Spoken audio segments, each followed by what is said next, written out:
Môre vriende, dit is goed om julle almal te sien.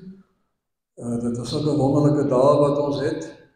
Het is lekker om op te staan, het is lekker om die dag in te beweeg.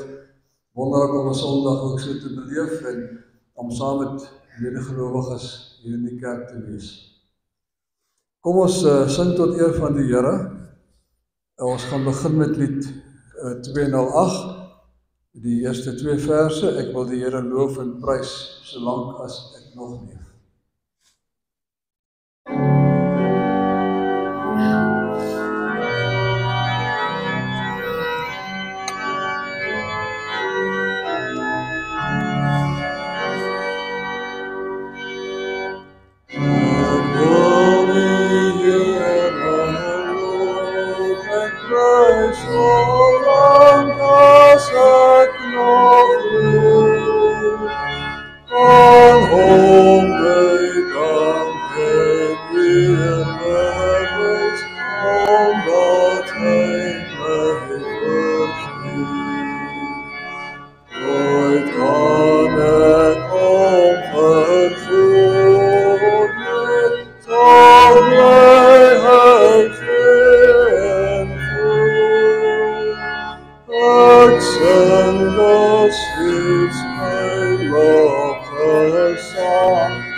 Die volgende 2 liedere gaan ons aan een sing.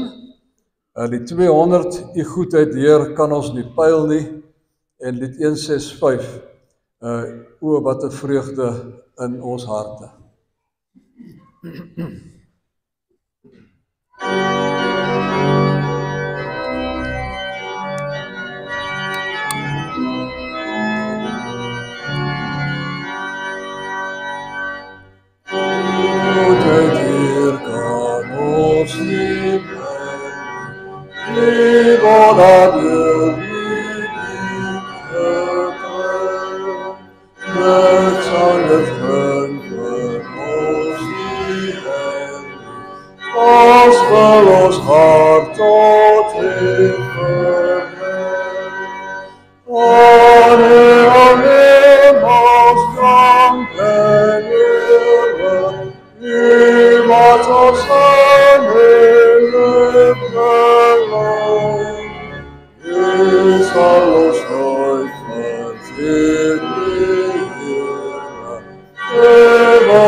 Ek sal hom nog leer. Ons gaan nou, ja, die aankondiginge. Daar is nie iemand wat ons vandag doen nie. Ek doen vandag die aankondiginge, nou het ek dit nie saamgebring nie, want ek het vergeet ek moet dit doen. Maar jy het dit alles daar op papier, daar is niks ekstra wat moet bykom nie. Daar is ook nie mense wat vandag verjaar nie. Daar is wel 'n paartjies wat in die loop van die week verjaar, maar ek sal vir julle almal nog kontak. Vriende, ek probeer vir almal bel wanneer hulle verjaar, en partykeer dan gebeur dit dat ek nie daarby uitkom nie, dan kom ek 'n dag of 2 later daar uit, en soms kan ek maar net 'n WhatsApp stuur, want dan raak dit net te knap. Maar dit is my regtig belangrik om vir almal geluk te sê met hulle verjaardag. Dit bly almal se spesiale dag. Spesiale dag. Ek onthou toe ek 'n kind was, het ons 'n familievriend gehad. Die oom het al die jare verjaar op die 4de Julie. Dit het ons geweet. Die hele dorp het geweet. Hy verjaar die 4de Julie. En hy was hier in sy vroeë 50's, toe hoor hy maar hy verjaar eintlik in September. Hy het al die datum verkeerd gehad. Nee. En dit was vir hom 'n krisis. Want die 4de Julie was altyd belangrik, nou moet die 4de September skielik belangrik word. En hy het regtig gesukkel daarmee. En toe sê die tannie op 'n dag vir hom, man, jy verjaar die 4de Julie, kom ons hou daarby. Maar ek het daai tyd nou besef, ons sê nou baie keer ons verjaardag is nie belangrik nie, ons maak allerlei opmerkings daaroor, maar is belangrik. Dis jou dag. Dis die dag dat die Here besluit het, jy gaan jou voete op hierdie aarde vestig. En mag julle verjaardag vir julle altyd wonderlik wees. En die van julle wat hierdie week verjaar, mag julle groot vreugde ervaar. Die Bybelskool gaan natuurlik vanaand weer voort. En dan die Pinksterbidure begin die eerste wat nou kom in September die mekaar, begin die 1 Junie. En dit sal wonderlik wees as julle ook dit kom bywoon.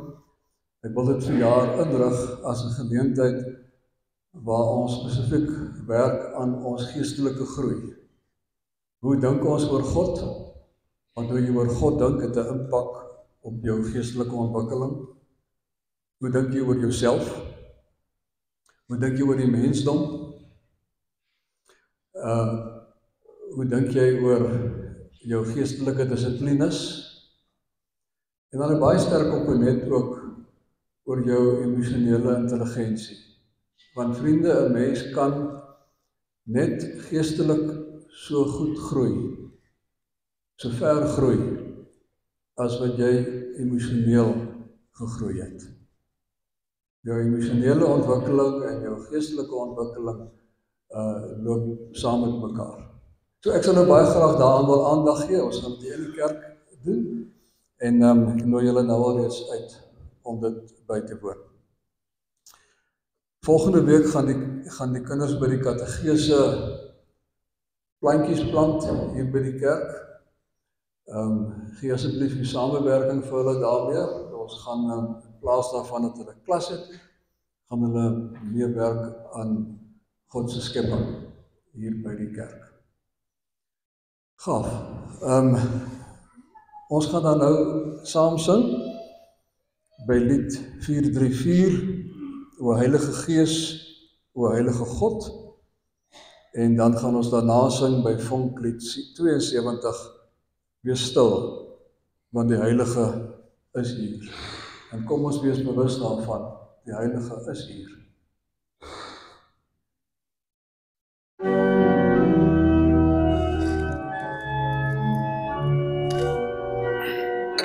Kom ons staan maar, ja.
Aan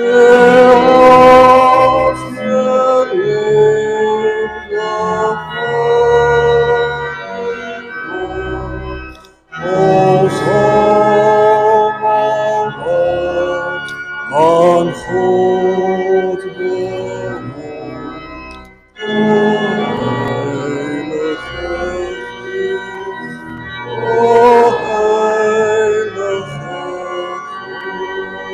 o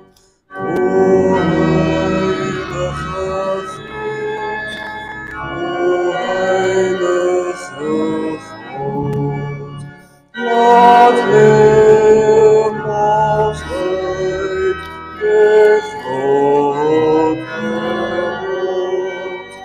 Maak ons een leven eensgesind, loyaal stilstaan, met handen o Heilige Geest, o Heilige Geest.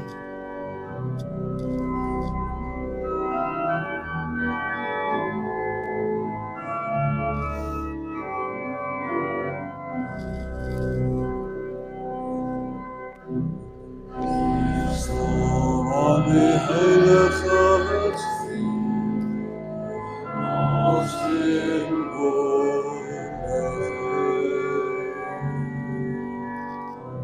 kom uit nou hier liefde of erken sy heiligheid en sy gerechtigheid. Wees stil aan die Heilige en ons wees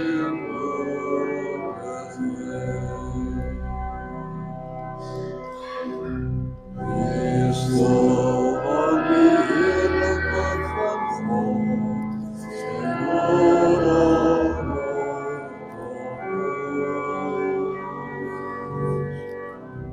Hy is met eer gekroond, met mag en majesteit. Uit hom straal de glans wat ons verlaat. Wees stil aan die heerlijkheid van God, sy woord aan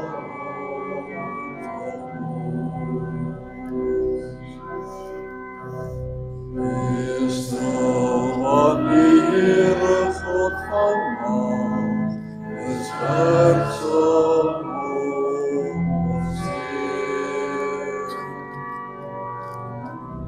Hy neem ons saam met weg, genees ons seer. Niks tyd die geeste weg, of kan sy krag beperk. Wees stil aan die Heere God van macht, is werksaam om ons Heer.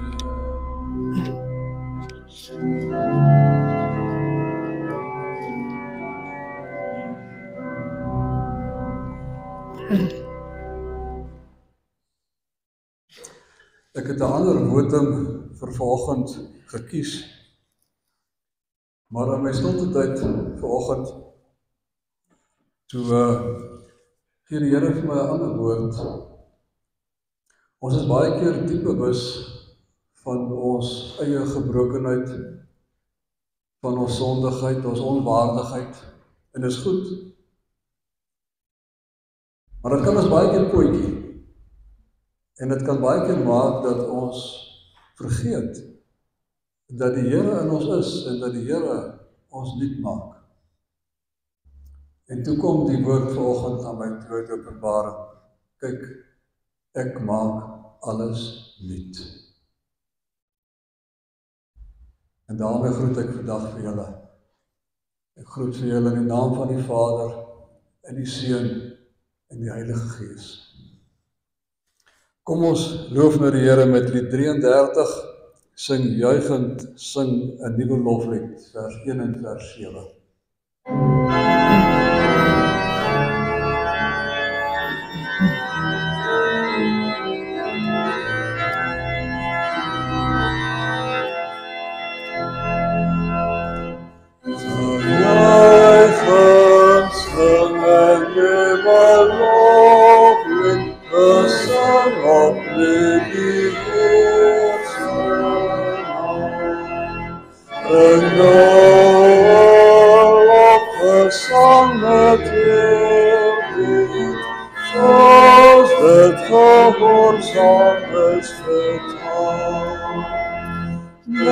Door sy gedagte as die Heer my maakte om te laat gesien wat hy doen deur eeuwe vaststandend en stewig soos hy dit gebied.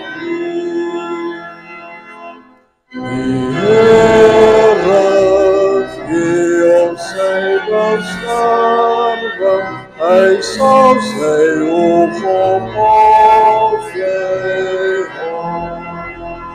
Ons stel ons op sy ontferming, ons sal op hom ons hulp vertrouw.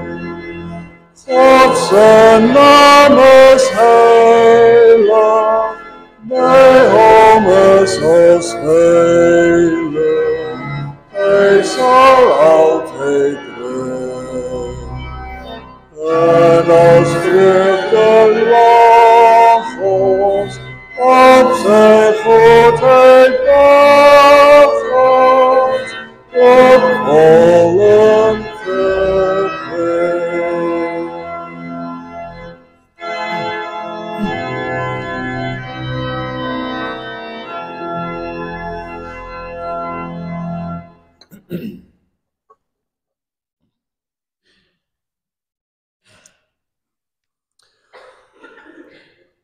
Vriende, in ons geestelike lewe, net soos in die gewone gang van sake, is daar 'n ritme. En deel van ons ritme, veral ook in die erediens, is om iewers ons voor die Here te verootmoedig. So ek wil vanoggend vra dat wat ook al in jou gedagtes is, wat vir jou vandag 'n bietjie beroof van jou vrymoedigheid, wat vir jou vandag laat voel, ek is nie regtig waar die Here wil hê ek moet wees nie. Miskien voel jy selfs, ek is eintlik skynheilig. Jy weet, daar's baie goed wat ons kan ervaar. Kom met al daai goed vandag. En wanneer ons nou gaan saam sing, by lied 232, vers 1. Diep, o God, diep neergeboe, staan ons voor u heilige reg. Dan bely ons dit alles voor die Here. Sit net so.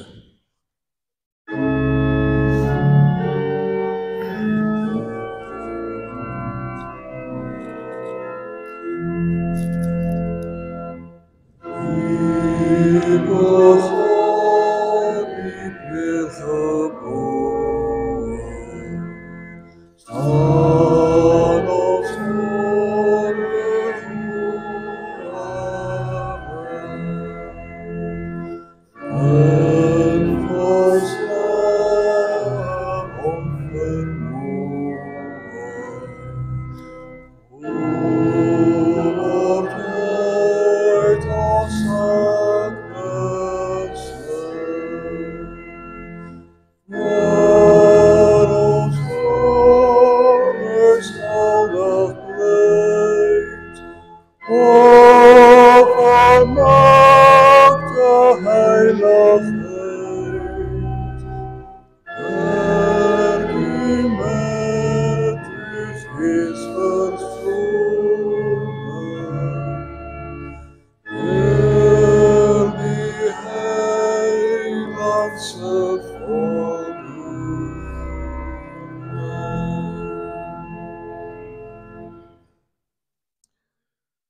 juis omdat die Heiland se voldoening voldoende, meer as voldoende was, as ons sondes bely, hy is getrou en regverdig, hy vergewe ons ongeregtighede deur die bloed van die lam.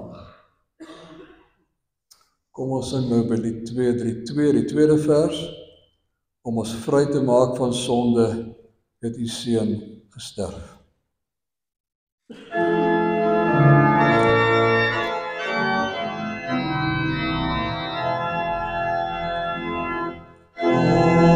Ons vry te maak van sonde, het u seun gesterf voor ons.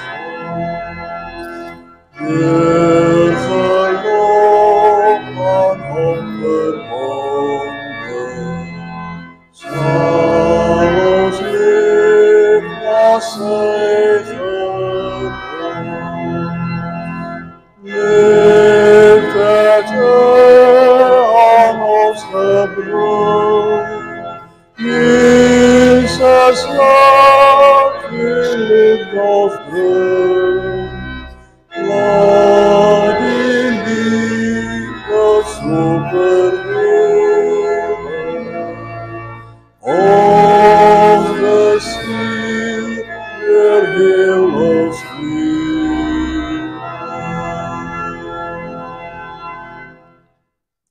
Kom ons staan en dan bely ons hardop ons geloof.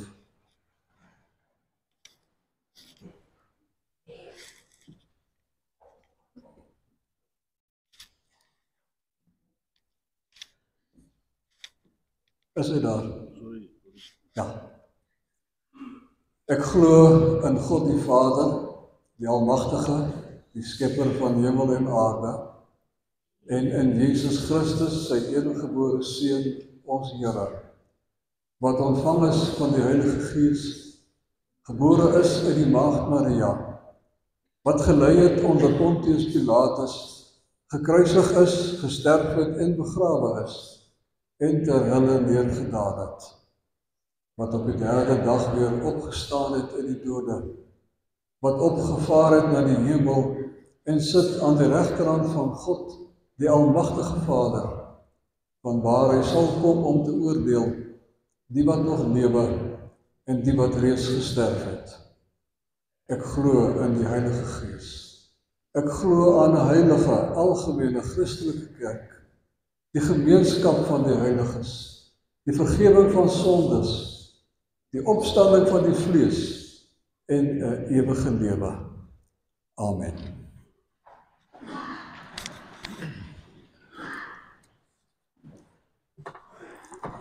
Dit lyk vir my, en Petrus se verjaardagdatum het my toe nou heeltemal laat vergeet van die Kers.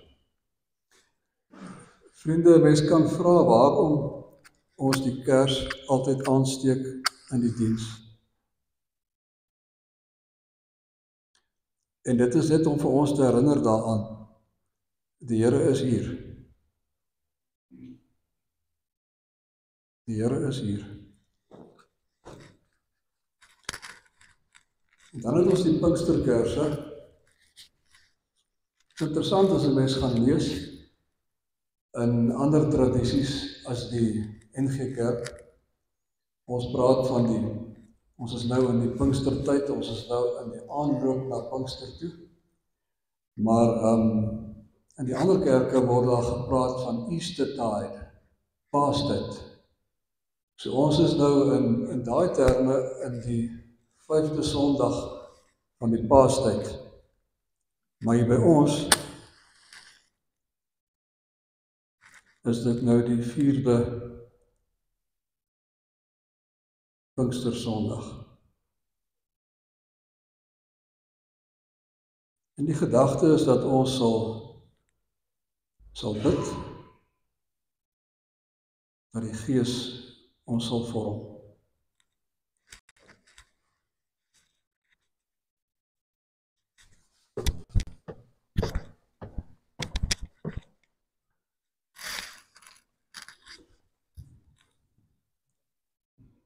Kom ons bid.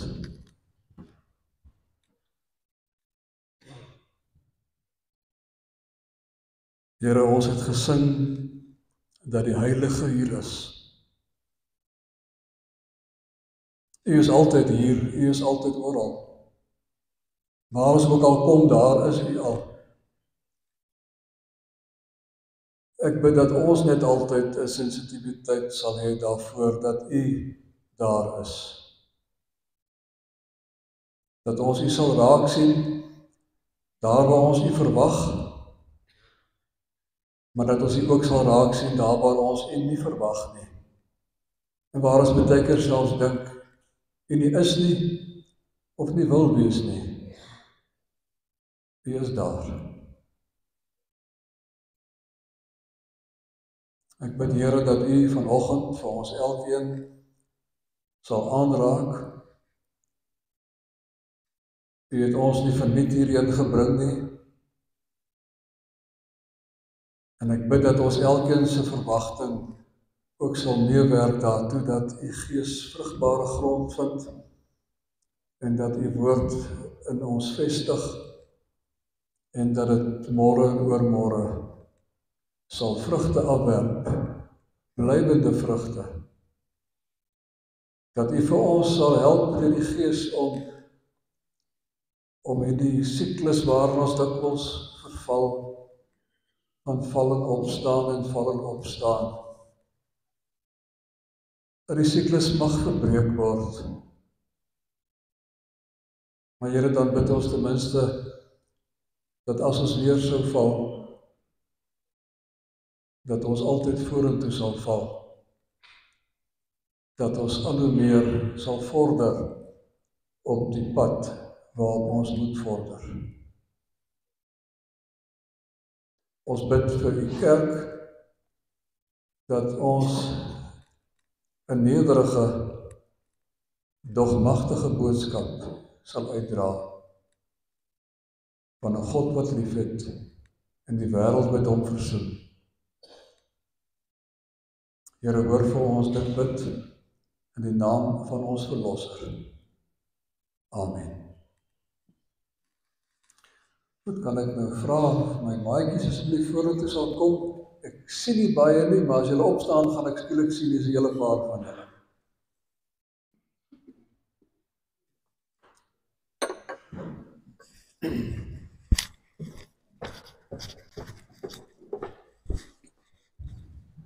Nou kom sit julle weer hier voor in die voorste ry asseblief.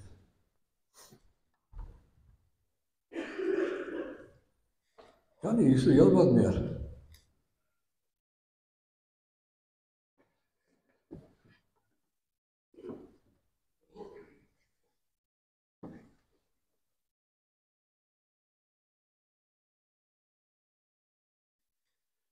Kan julle so 'n bietjie opskuif asseblief? As hy. Kom nog julle. As hy. Ja nee, wat jy slim, loop op. Dis makliker.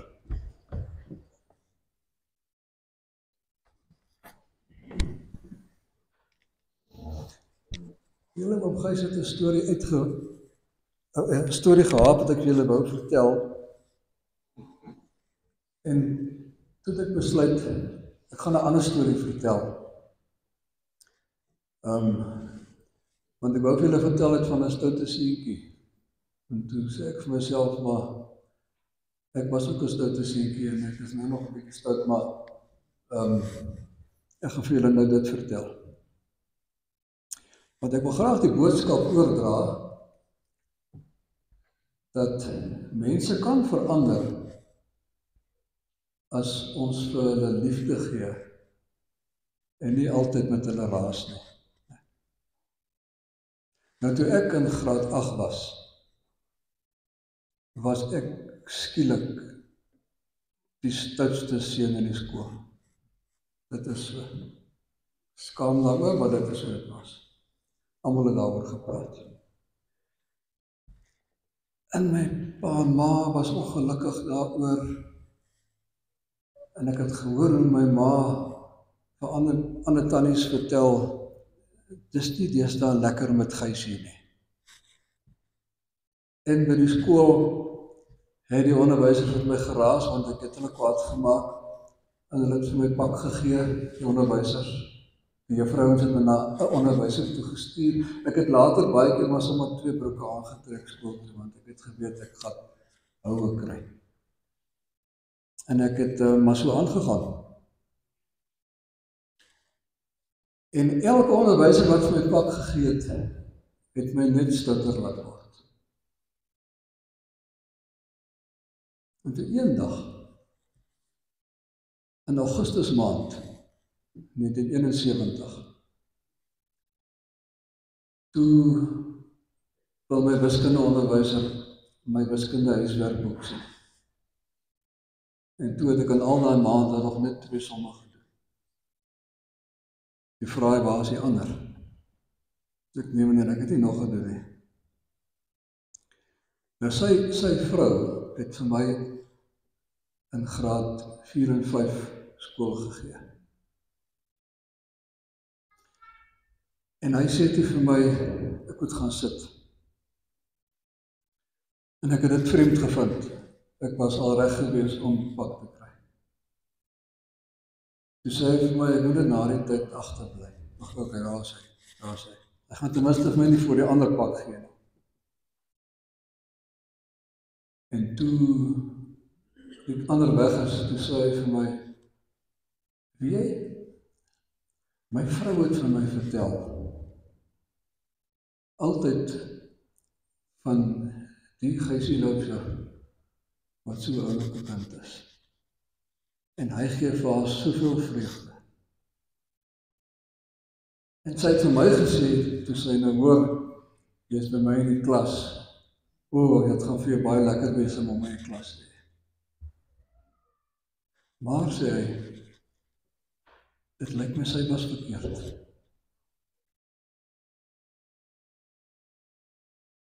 Gaan dink daaroor. En toe weet ek.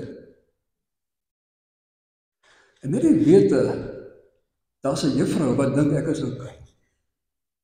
Het toegemaak dat ek oukei geraak het. Ek raak toe weer die soetste seun in die skool. En baie keer, dan hoor ons net slegte goed van onsself, of ons hoor net altyd iemand raas met ons, of ander mense praat lelik van ander kinders.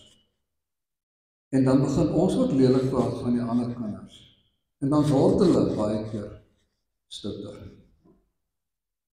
Ek wil julle moet 'n bietjie met pappa en mamma praat daaroor vanmiddag. Oor iemand miskien in jou lewe, 'n maatjie of iemand wat nie meer 'n lekker maatjie is. Nee. En dan bietjie dink, wat kan jy doen om vir daai maatjie anders te laat dink oor hoe hy of sy is. En dat hulle ook vreugde sal beleef en nie die hele tyd gaan moeilikheid maak en almal ongelukkig maak om hulle. Kan ek vir julle vra om dit te doen? Ek gaan vir julle nou 'n lekkertjie gee, ek gaan vir julle elkeen 'n lekkertjie gee en dan gaan ek vir julle nog een ekstra gee. En daai ekstra enetjie gaan jy vir iemand vat en jy gaan vir pappa en mamma vra, wat dink hulle van wie moet jy dit gee? En dan gesê jy vir daai ene, maar die Here is baie lief vir jou en ek hou ook van jou. Kom ons bid saam. Here, baie dankie dat U so geduldig met ons almal is. Dat U vir ons lief het. Al doen ons wat. Dankie dat elkeen van hierdie kinders hier voor ons, dat hulle vir U kosbaar is. En selfs die dae wat hulle stout is U nog steeds lief vir hulle. En ons bid vandag vir mense wat miskien voel almal is teen my en wat dan begin om te boelie en om allerlei goeders te doen wat hulle nie moet doen nie. Help ons almal om net liefde te bewys. Amen.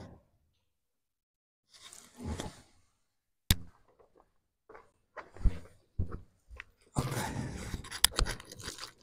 Daar is my tweetjies.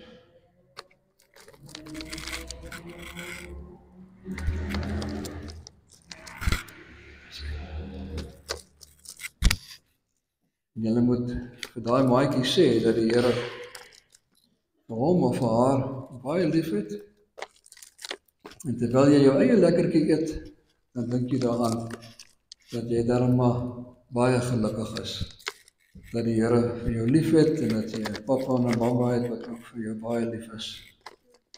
En ons almal, dit is mooi dat jy dankie sê. Sê.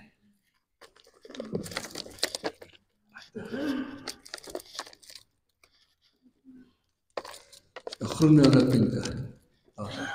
Mooi loop julle. Julle kan maar gaan sit.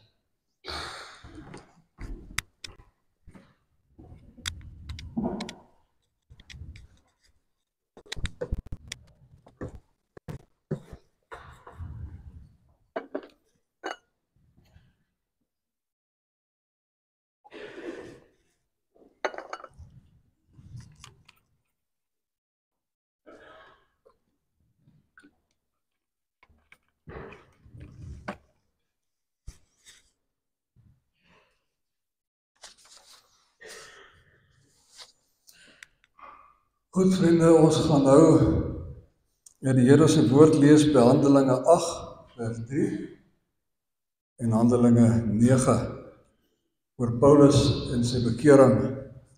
En die tema is oor wolf wat skaapwagter gemaak is.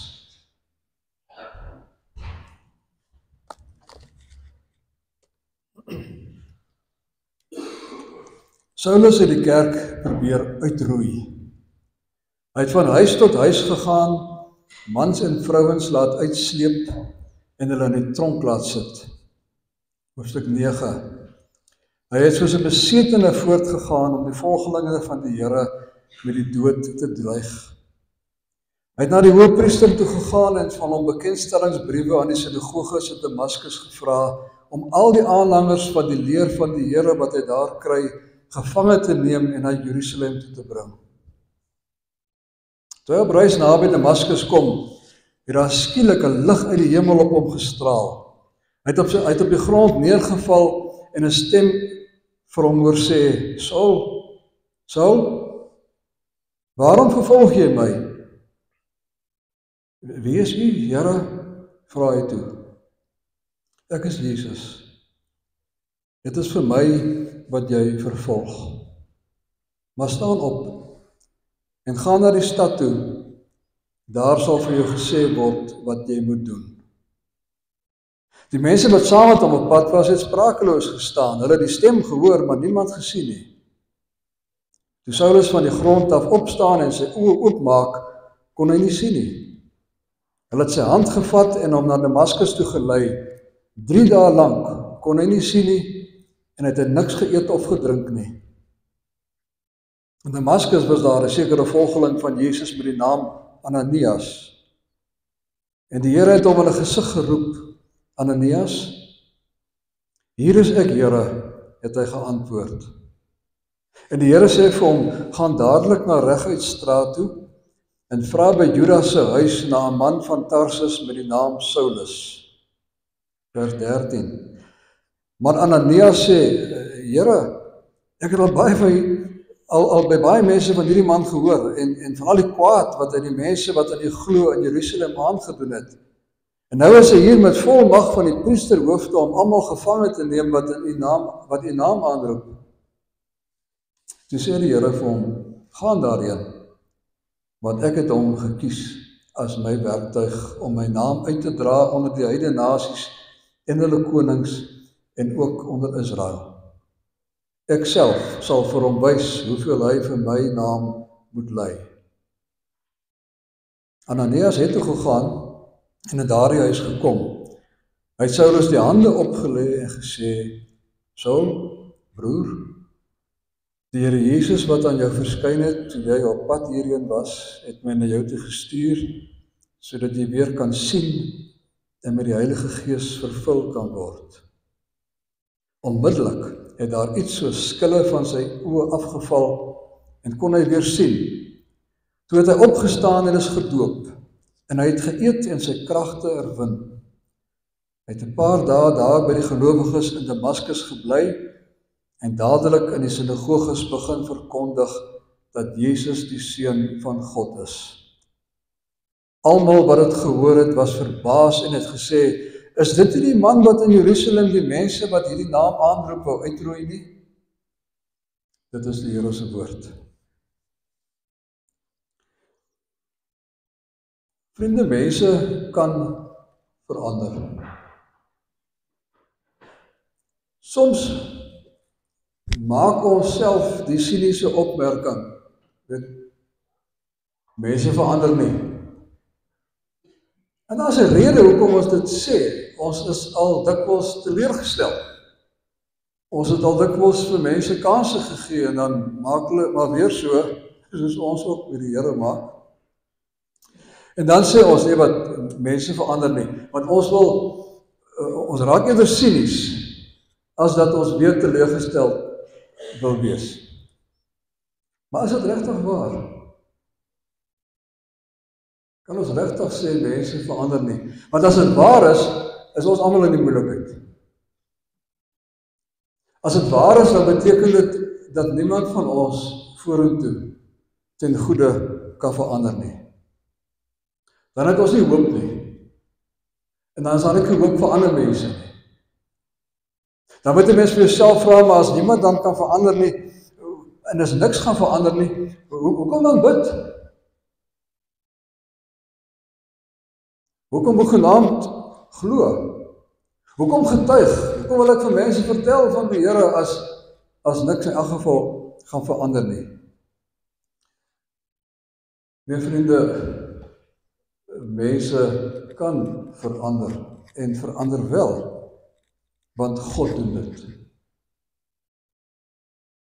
Toe sy disippels destyds half vervaard vir hom gevra het, maar wie kan dan gered word? Nadat hy gesê het, jy moet alles aflê. Toe sê hy, dis nie vir julle moontlik nie, maar by God is dit moontlik. God kan dit doen.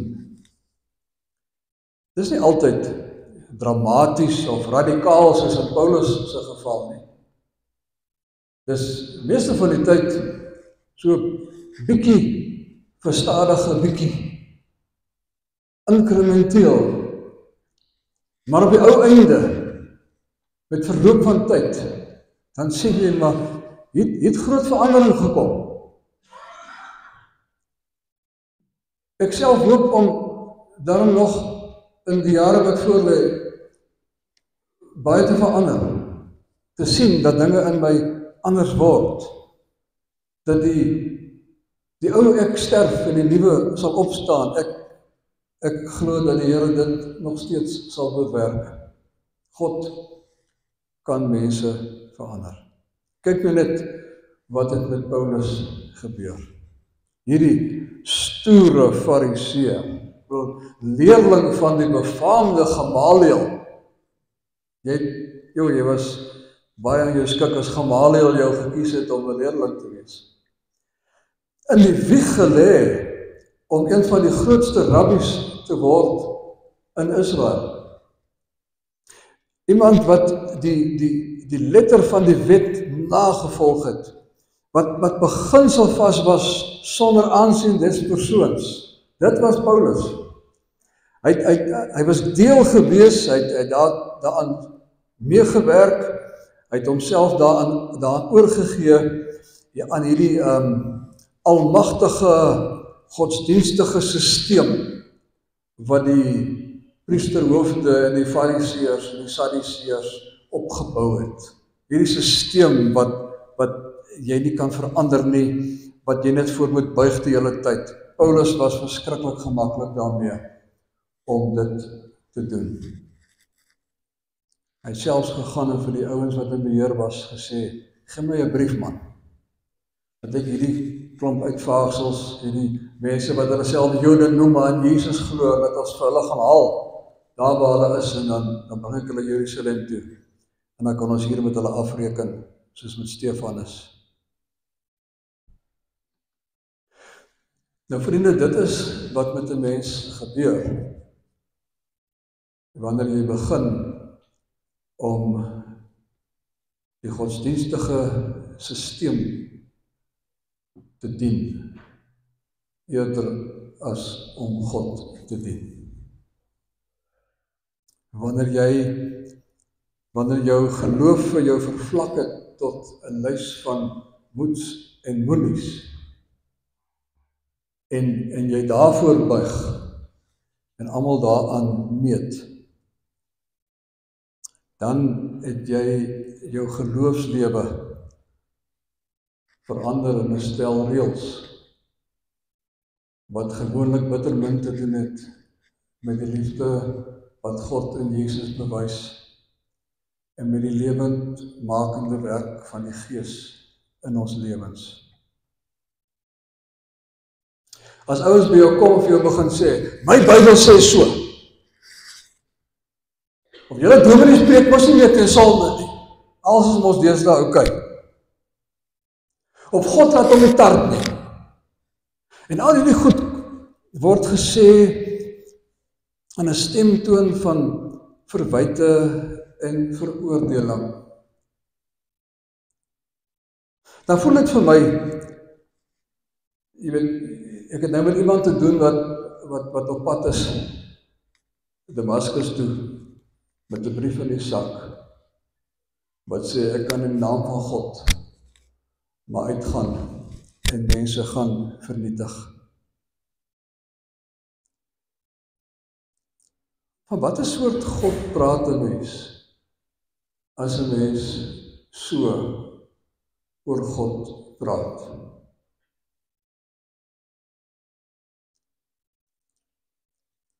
Een mens kan oergodsdienstig wees.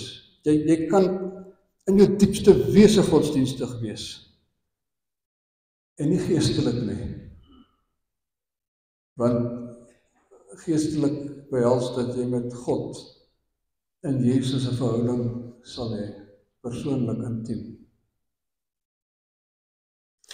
Jy kan doodernstig wees oor jou geloof, wetsgetrou, sonder dat jy moreel hier binne verander het. Jy het net hierdie dinge wat jy moet gaan doen. Jy kan baie Bybelkennis hê, maar geen wysheid nie.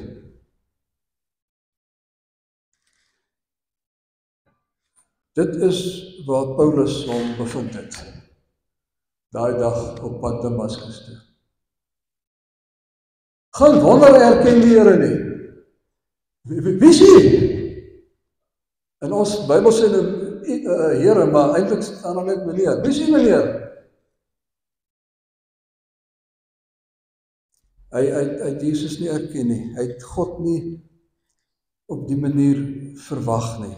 Hy het nie gedink dat God iemand kan wees wat eet saam met slegte vrouens en tollenaars en wat vat aan melaatses en ander onrein mense nie. Hy het God nie so verwag nie.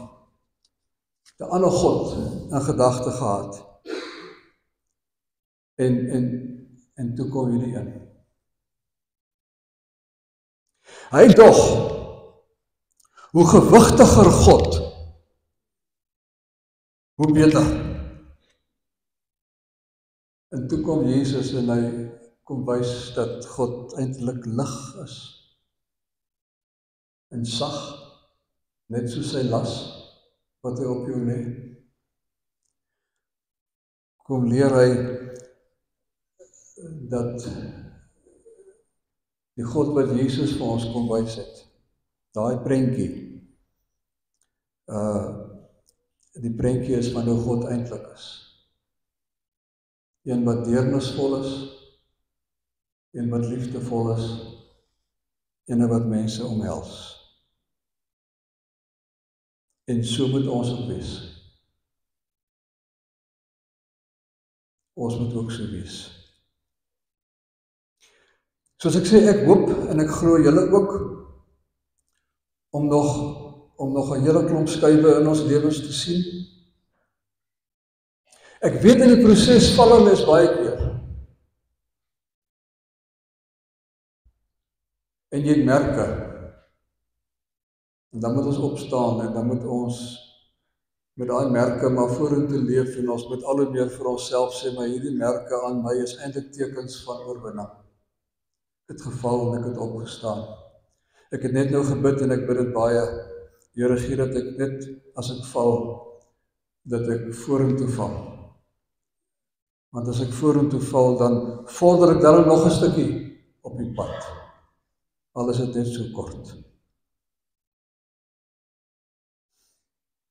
Die volgende punt wat ek wil maak is dat die wolf word toe een van die grootste herders. Die Here sê vir Ananias, ek het hom gekies.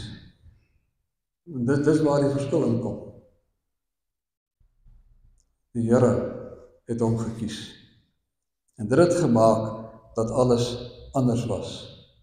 Dit het gemaak dat dit wat gewoon was, betekenis begin kry het. In ons eie lewens, wanneer die Here iets in ons lewe doen, dan is daar betekenis. Dikwels wanneer ons goeders doen so uit ons eie uit, dan voel ons leeg na die tyd. Ananias maak jy skapsie. Hy sê, Here, Saulus,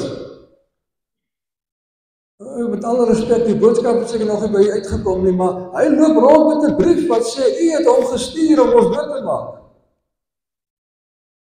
Ons kan ons nou nie. U kan ons nie na hom toe stuur nie. En as jy net hy wat so gevoel het nie, ons lees die ander gelowiges in Damaskus en Jerusalem het ook gevoel.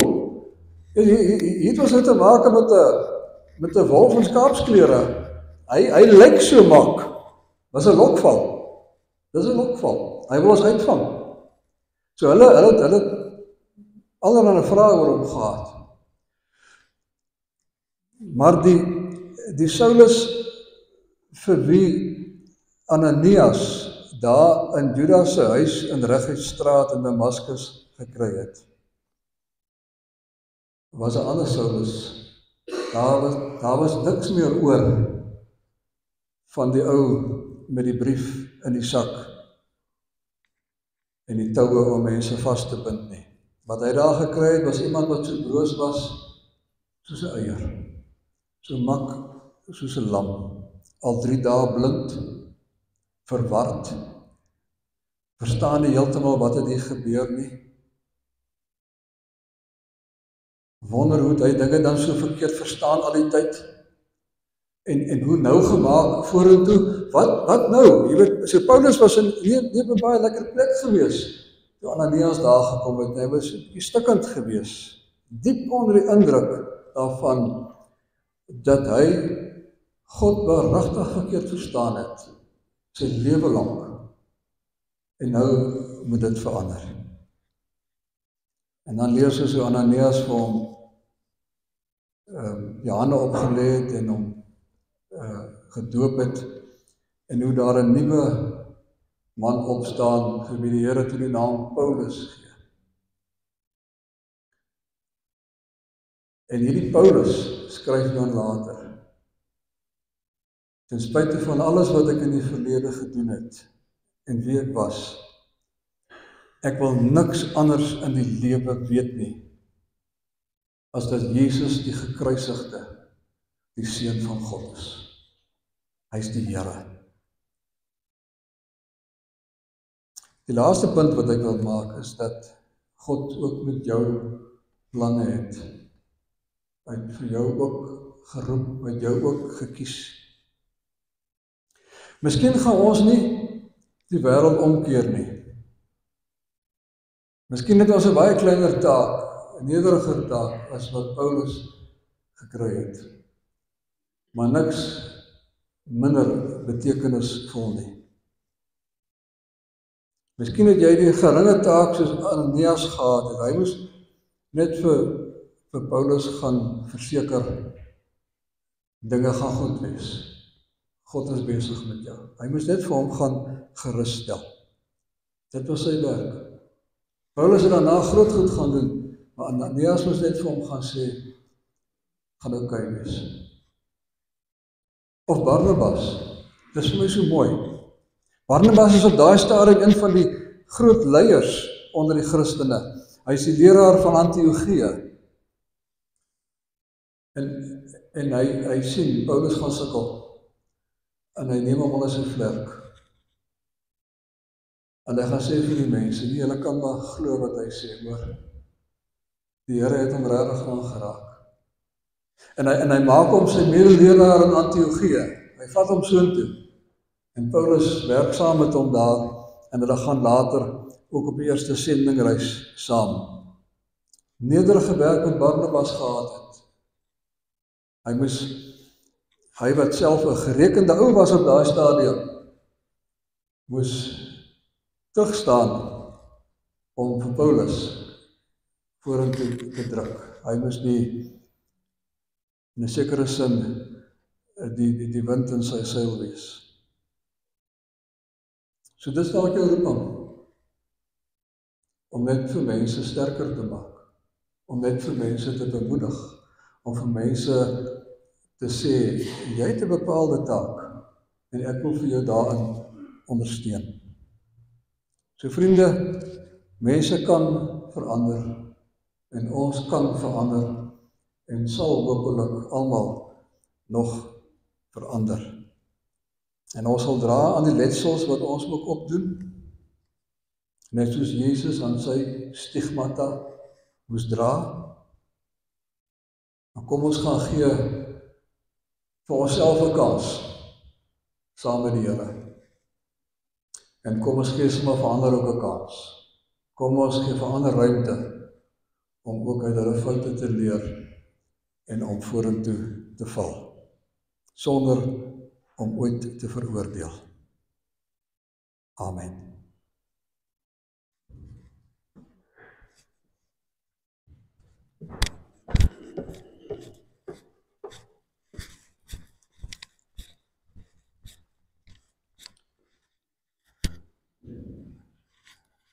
Here, verander ons asseblief om meer en meer soos Jesus te wees. Ons weet nie eintlik wat ons vra as ons dit vra nie, maar ons weet dit is U wil, en ons weet dit is goed. Help ons om meer en meer soos Hy te wees. Sing saam met my. Heer, wees ons genadig, Christus wees genadig, Heer,